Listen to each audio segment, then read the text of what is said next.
trying to locate fish, a few things. First, bright colored bait. Our UV baits work great for this. UV glow green, UV fluorescent green, and UV orange. Great baits for trying to locate fish. You know they're going to see those UV colors. We've noticed a big difference in using those baits. After the bright colors, something loud, something with lots of legs, lots of movement. You really want to make sure that you're drawing fish in from a distance if you can, and a bait that is has lots of legs, lots of movement, bigger profile will really help you do that. These baits would include our freshwater shrimp, the mega mud bug's a good search bait, maybe a boatman bug. Those would all be really good search baits in a UV color. That's something that we would recommend.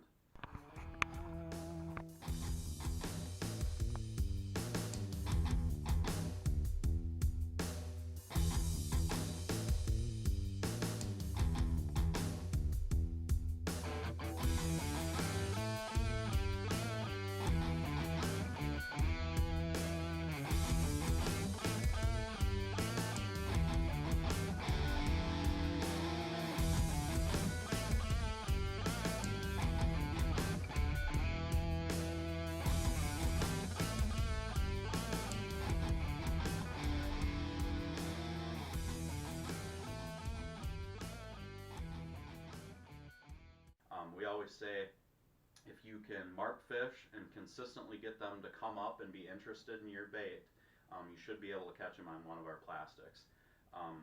That's kind of the goal. I like to start out with a really bright, loud color, or loud bait, we call it. Loud meaning has lots of legs that move around, it moves a lot of water, it really attracts fish.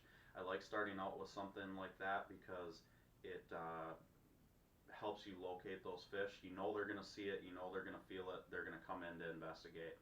If you don't get a bite on that bait, that's when I switch. I downsize to, like, here's one of our this is our mud bug in glow green. You're not going to find a better finesse bait out there. It's so thin, it's got such thin little arms, they really work great.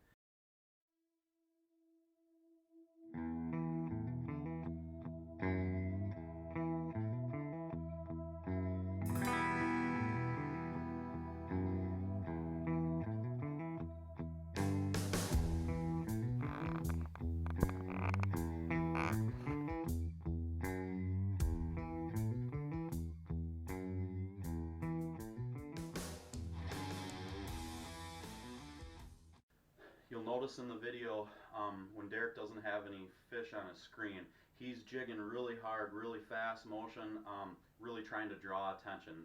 Basically, all that what we like to do is we'll bounce the jig off the bottom, stir a little mud up, bring it up, jig it really fast. You're just trying to move some water, get some scent moving around, and get those fish to come in. Once you start seeing a flicker of a fish on the screen, that's when you know one's in the area. Now you kind of break down into that natural movement. You want them to you want them to see that bait as a little bug just swimming in the water, and the way that you get that is a constant, subtle, fluid motion. That's where a spring bobber comes in. A spring bobber is very helpful in helping get that nice, fluid, swimming motion. And I say constant because very rarely do you want to stop it. Every once in a while you'll be on a bite where they're really, really picky, and sometimes they just want it to be almost dead sticked, and you'll move them up, work them up, and then just pause, and that's when they'll hit it. That's the exception to the rule. Most times they want that bait just constant, subtle motion. Now you'll notice in the video, Derek, once he gets a fish on that screen, he really slows it down into that subtle motion, slowly rising it so that fish comes up and hits it. The other thing we like to say is make it a chase that the fish is going to win. So you get that fish on the screen, you're jigging above it. When that fish commits and starts coming up into that, you're pulling that bait away about the same rate, but you kind of want to let them start closing the distance, and sometimes they'll reach a ceiling that they don't want to go above. Once you see that a couple times and they kind of sink back down, stop raising it earlier. Instead of raising to 4 feet off the bottom, raise to 3 feet off the bottom, make it a chase that they're going to win, and that'll help you catch more fish.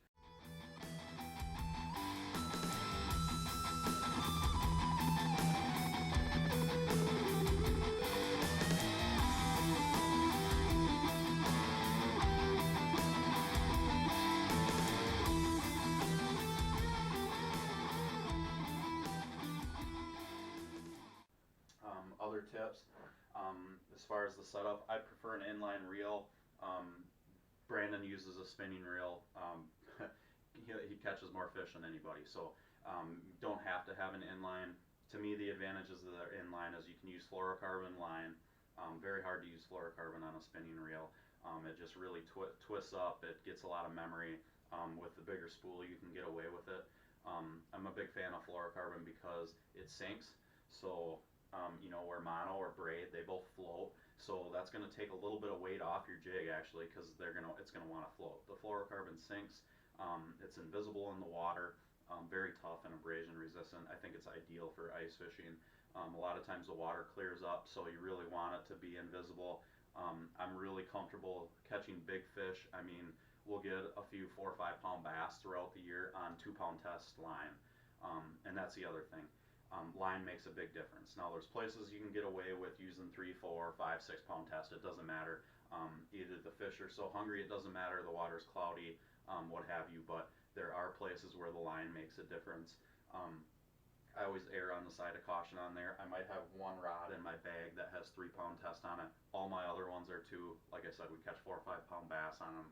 Brandon caught a 35-inch northern on Lake in Alaska last year on them. Very confident in the 2 pound test line. Like I said, if you're using an inline, I really would suggest the fluorocarbon. I think it's great.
Now sometimes when you're out there, you're marking fish, they're coming up looking at your bait, they're getting really interested, they're right on it, big red mark right by your bait, and then at the last second they sink down.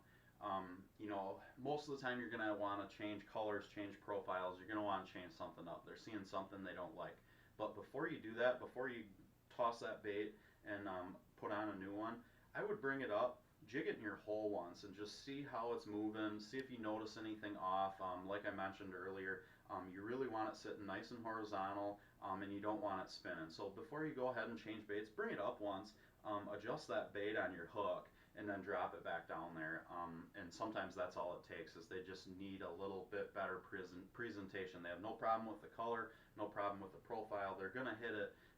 They just want to see a nice natural motion. And some days they're pickier than other. Obviously in clear water, sometimes they're just, they can see your bait from 10 feet away. So sometimes they just really pick you apart, and it's tough.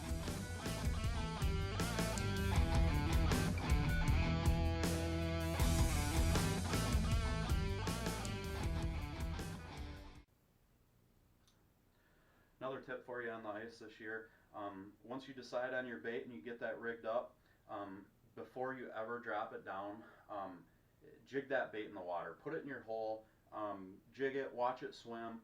What you're looking for is you want that bait to sit very horizontal. They don't like it if the tail's kicked up. They don't like it if the tail's down. So make sure it's sitting nice and horizontal when you're jigging it. That's what they really want to see. When they're coming up from the bottom, they really want to see that nice flat profile.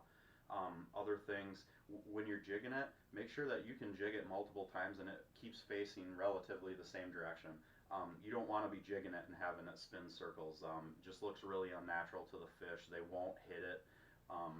That's one thing that we've really found makes a big difference as well.